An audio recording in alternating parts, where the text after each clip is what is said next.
é só porque é a última comarca de Pernambuco, mas imagino eu que não deva ter a estrutura que a capital tem. Então, como é que você vai...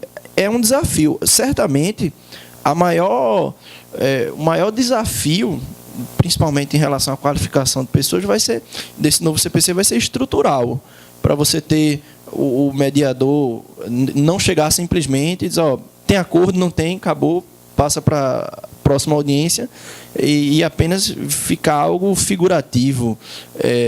Pensamos nesse debate que eu tive até com o professor, ele disse, ó, o que pode acontecer é, às vezes, o juiz não ter a estrutura ideal e dizer, ó, não vou fazer audiência porque não tem estrutura, e passa a não realizar a audiência de conciliação. Continua utilizando o modelo do Código de 73, que seria, digamos assim, de certa forma, trágico. Então, a saída que eu vejo é o investimento, né, certamente na mediação e principalmente na qualificação pessoal, e o treinamento dos conciliadores cada vez mais. Principalmente, aí tem um papel que a faculdade ela vai ser primordial, que é a formação dos conciliadores, é a mudança de cultura, que eu acho que é o principal. Não adianta você ter um novo código e você tem a mentalidade ainda de 1980, que a briga que é importante, você tem que brigar, você tem que ter sentença, tem que ter recurso, tem que ter audiência, tem que falar alto na audiência. Não, isso é mentalidade já totalmente ultrapassada. Então, eu acho que o maior desafio desse novo código é a mudança de cultura. Tem um ponto aqui que eu queria colocar também, é o seguinte. Hoje em dia, você vai na central de conciliação, marca uma audiência e a parte recebe uma carta convite, não é, para participar da audiência.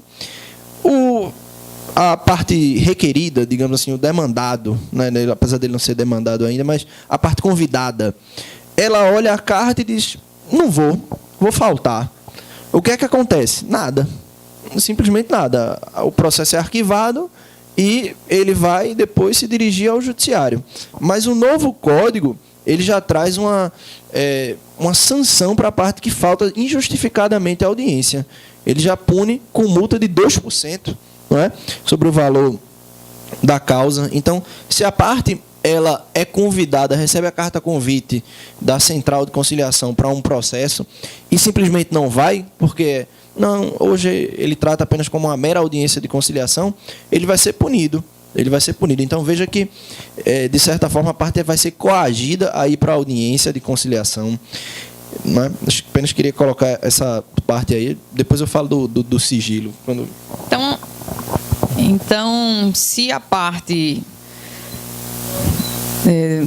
já declara lá na petição, dizendo que uma parte silencia e a outra diz que quer ir para a mediação, a obrigada está a parte que silenciou também? Também.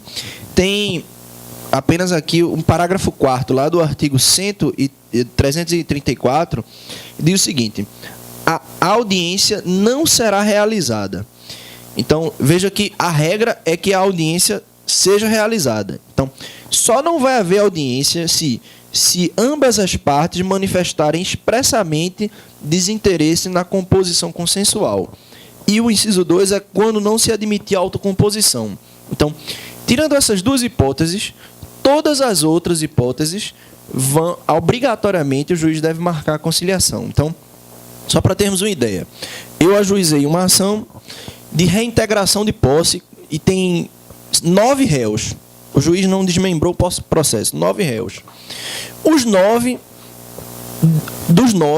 8 disseram que não queriam audiência. Um ficou calado. E eu disse que não queria audiência. O juiz, por causa desse que ficou calado, ele deve marcar audiência de conciliação.